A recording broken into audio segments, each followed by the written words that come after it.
Yeah, the current title, I almost tried to change it again 5 minutes ago, but I didn't stick with the one that's written here, which is Anthropology and the Rise of the Professional Managerial Class. So I guess this is in response to Beth, who very nicely set me up by saying, well, why don't we look at social structures and the role of social class? I'm going to try to do that.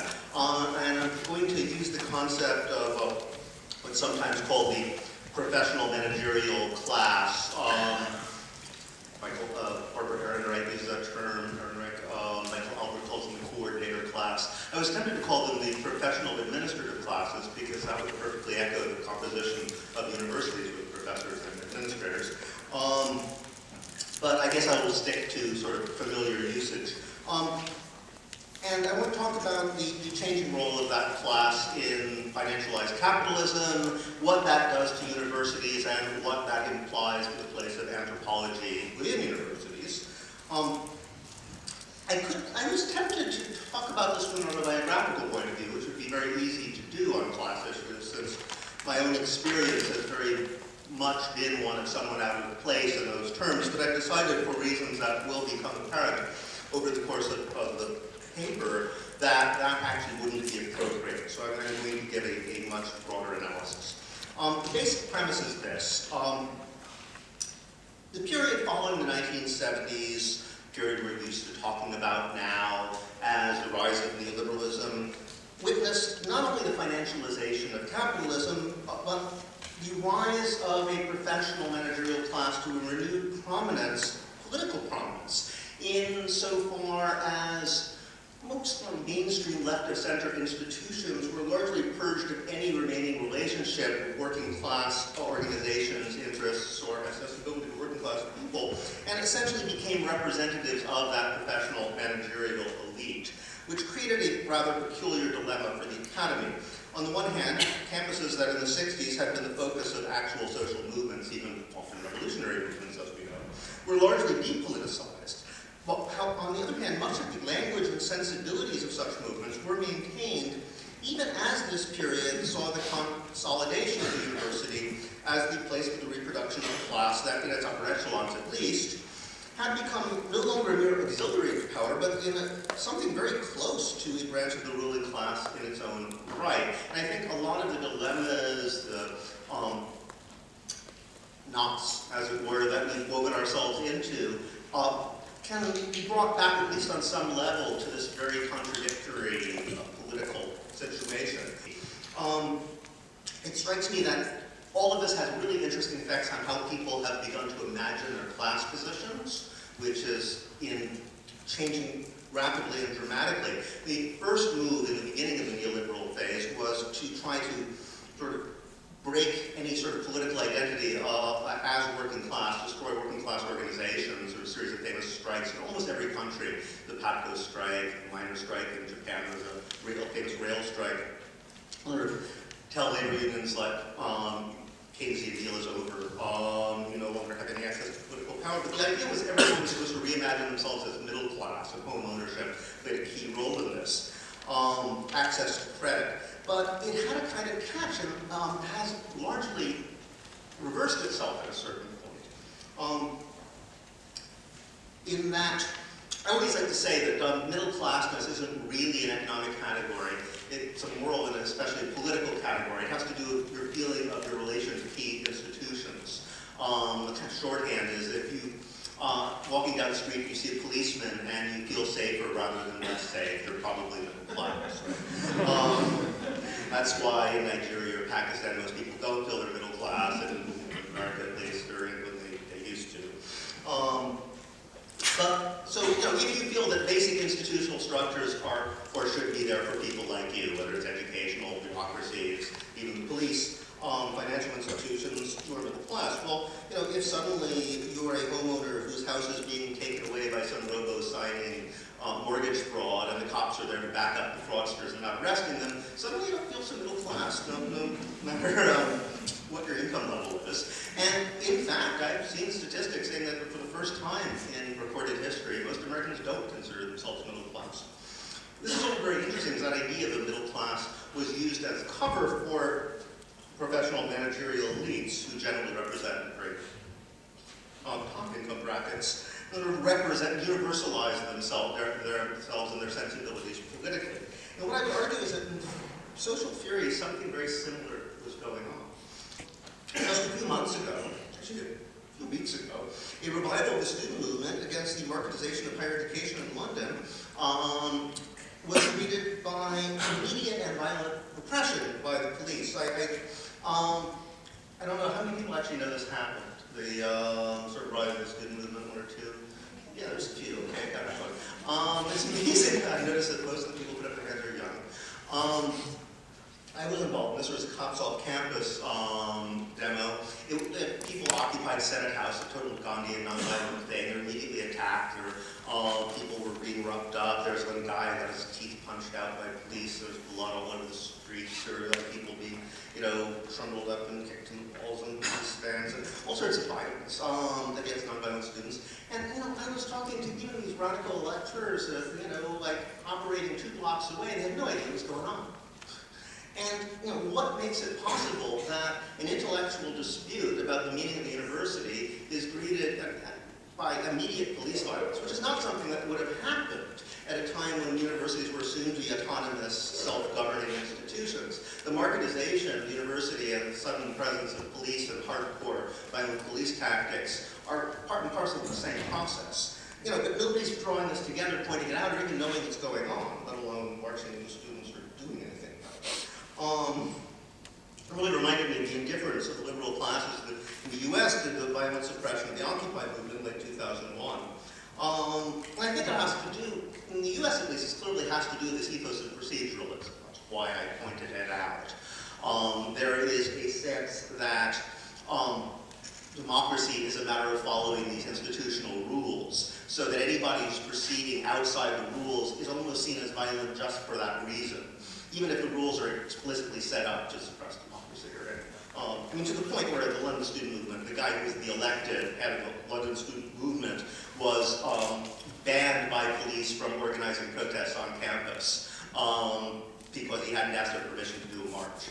The most anti-democratic stuff possible, but if it's legally constituted, people see that, can't see anything the police do as violent and can't see anything done in defiance of those rules as anything but. So, okay, what is vulgar facultyism? Here's where I sum it up.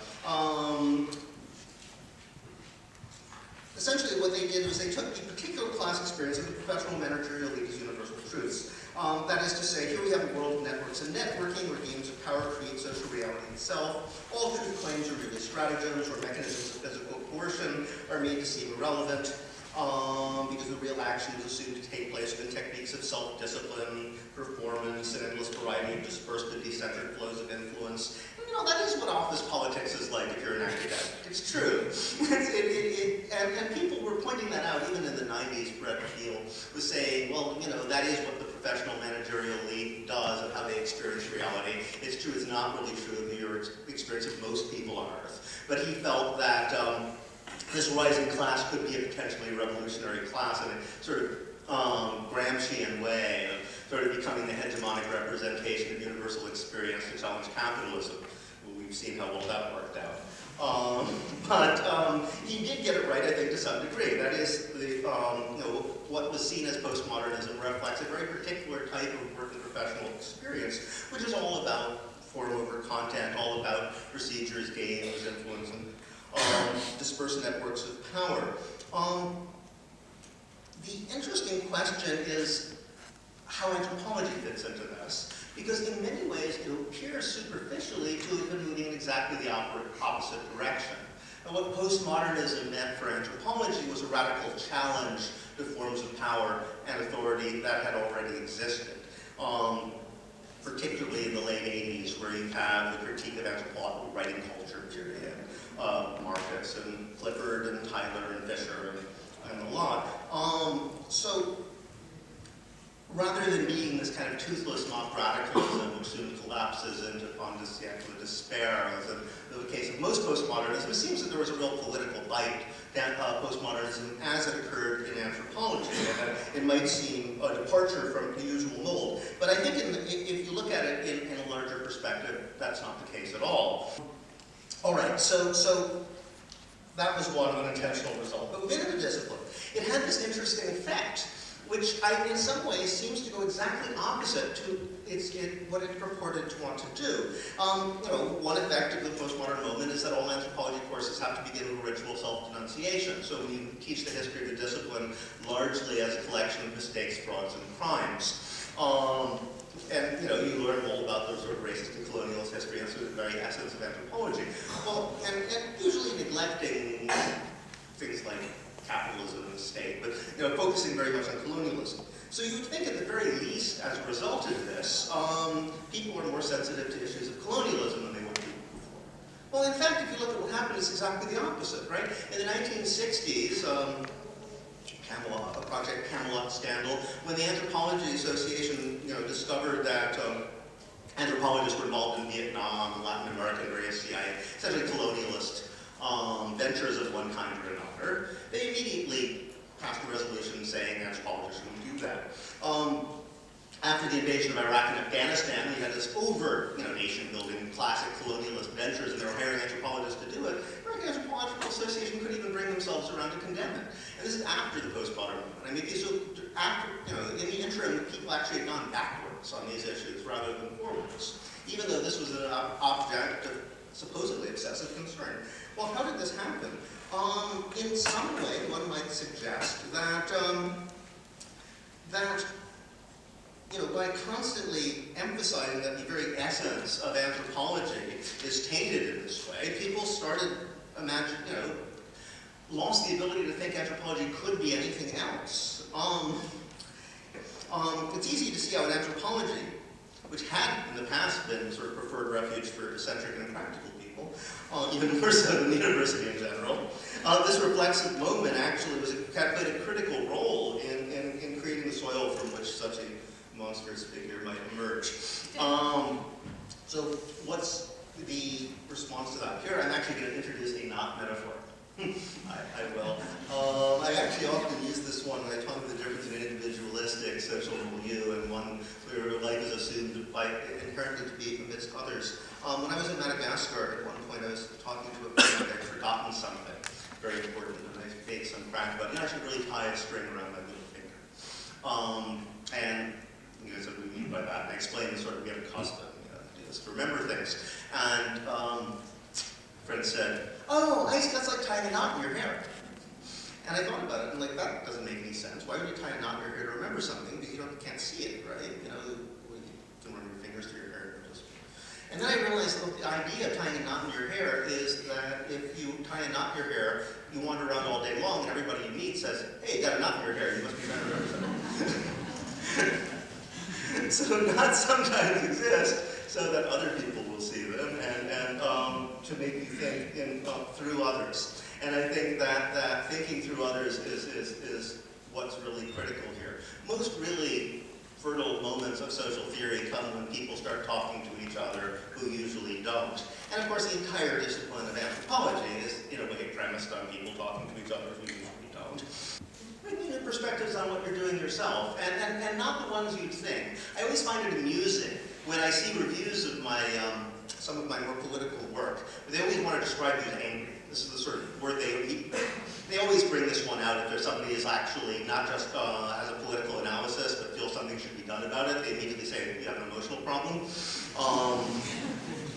And they always describe so there's one review of Fragments with, David Graeber is an angry person because these anthropologists aren't involved in social movements and he thinks they all should. And I remember reading this and thinking, Lord, that would be really annoying if all anthropologists suddenly went off and joined a social movement. God, that's actually the last thing that I would want. But in fact, the irony is that notion that, if you are political and you feel that anthropology should be all about, it should be more utilitarian and more sort of calculating and goal directing, is actually the opposite of the case. My experience of engagement with activists has actually encouraged me to have more appreciation of what I call the utopian moment in academic practice. Because if you want to imagine a world in which a truly free society without oppression, we spend a lot of time just studying things because they're interesting. ultimately. Why not do it now? And in social movements, this is talked about as prefiguration. And this is a major change that's actually happened with at least partial rejection of older vanguardist models, which are essentially utilitarian, where you have this sort of guys who get correct analysis or try to figure out how to bring the masses along the right direction. Comes along with this sort of figure of the activist as a self-sacrificing person, puts any sort of self-realization on hold so as to, be the most efficient in bringing us to utopia. Well, I think we've all figured out that the kind of guy who would give up all self-realization and pleasure and happiness in order to bring about a better world is not going to create a better world that anybody's going to want to live in. So the idea which always existed in revolutionary theory of creating the new society, the shell of the old, that the idea of direct action is not just that one is operating autonomously without mediation to create a new world, but in a certain way one is enacting the very kind of freedom that one wants to create. I sometimes call it defiant insistence on acting as if one is already free. Well, if you take that idea and apply it to academic practice, one thing it would necessarily mean is that we should probably be having a lot more fun with what we're doing here. And a lot of academic training, in fact, consists of taking all of that pleasure and happiness and sense of play and fooling around with ideas and investigating things just because they seem intrinsically interesting and you don't know where they're going to go, and killing it, beating it out of you, and that's what professionalization means. There's a sort of regime of terror whereby you lose that. You have this feeling you might be able to gain a certain degree of life security if you just totally put aside your fun. Well, I think the thing I've most learned from engaging with activists is that there is no contradiction here. That type of prefigurative politics is becoming more and more the very basis of any kind of democratic social movement across the world. And I think there's a profound shift going on right now in that regard, that with the rejection of any sort of proceduralist logic, it's all about reinventing things outside of any existing procedure, but it implies that prefiguration is at the very basis of any sort of radical politics. And what that has to mean is enjoying what we're doing and seeing that sense of play as an intrinsically part of any sort of radical project of bringing that world to everyone. And you think about an old patriarchal professor. He's an annoying figure, but on the other hand, he's also kind of an appealing figure. Insofar as at least there's a person who, I met kind of the last of those guys when I was being trained as an anthropologist. And I always thought how much it would be nice to be able to be like that. I'm someone who's never going to be like that because I come from the wrong side of the tracks, and I'll never have that sort of sense of complete peace with myself that comes of being privileged for your entire life. But it makes me realize that there's a fundamental flaw based in the way that we're thinking about a lot of these critiques, which is that the problem with privilege and entitlement is not that some people have it, but that other people don't. What would it be like to have a world where everybody had that sort of peace and happiness with themselves that only the white patriarchal professor from the right social background used to be able to have? And it reminds me of some comments about anarchism I've read recently that other forms of left organizing seem to imagine that we want to create a society where everybody's going to be a worker, everybody's going to be a peasant. But why don't anarchism is about creating a society where everybody's going to be an aristocrat, just completely happy with themselves. And in a way, those anthropologists I know who actually lived in societies which have an egalitarian ethos, that's what they're actually like. That was even my experience in Madagascar, where relatively autonomous places, everybody wandered around as if they owned the place, and were totally at peace with themselves. And what would it take to actually restore that sense of happiness with ourselves that very few people used to have, and now nobody has? About giving that to everyone.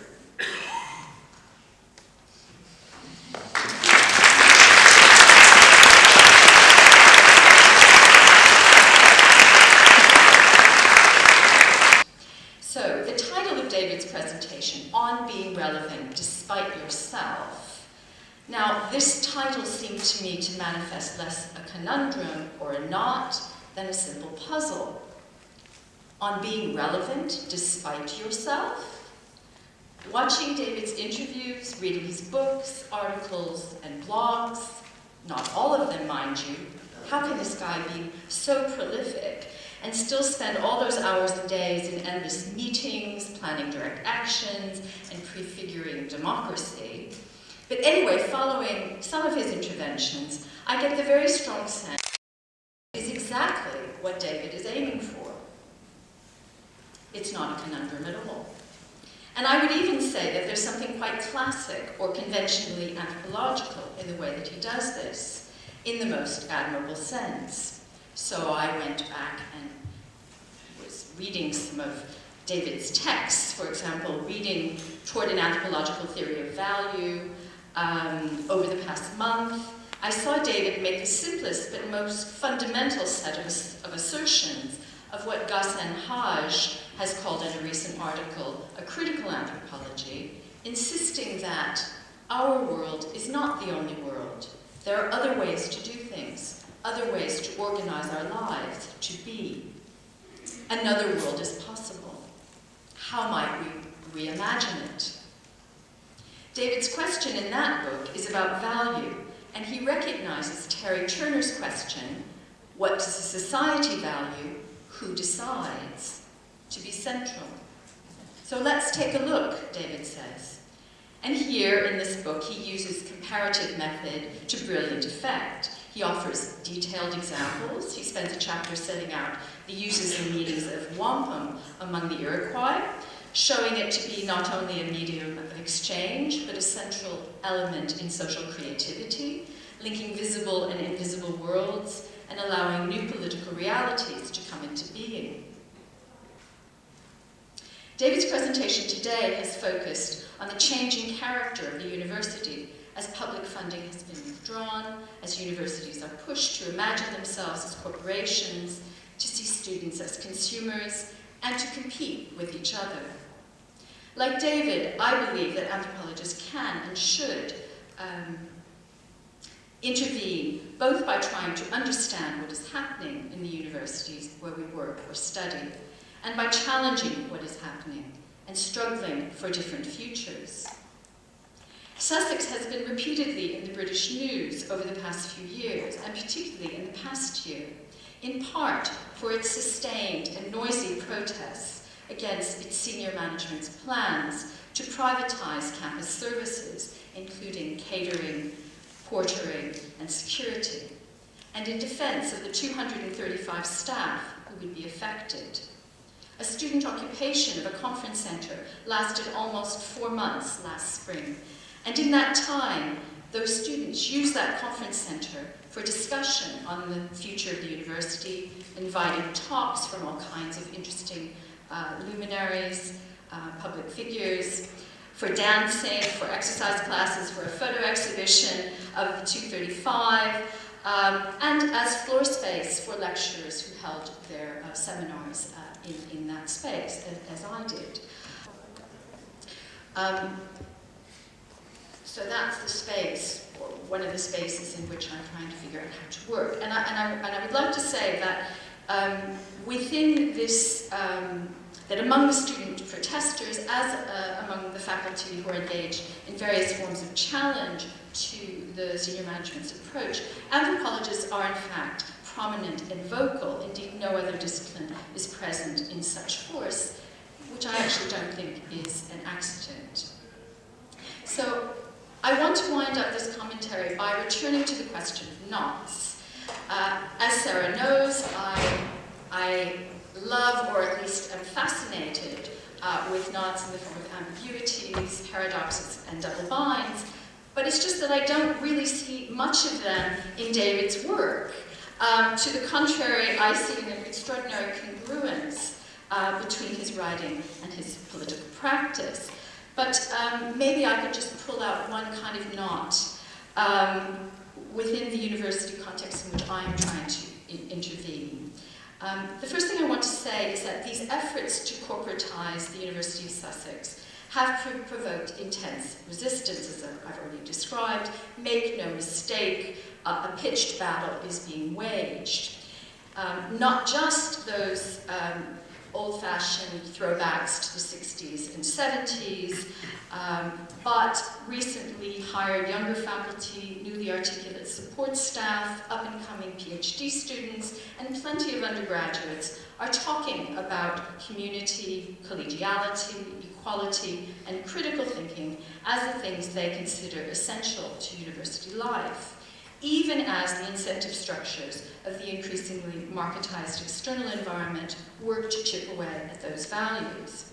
It's been remarkable to me how little effort my university managers have invested in trying to persuade me and my colleagues of the wisdom of their vision, how thin is the labor of hegemony, and to the contrary, how much effort has gone into coercing compliance through legal and quasi-legal mechanisms. So precisely the proceduralism that you mentioned is what I'm seeing.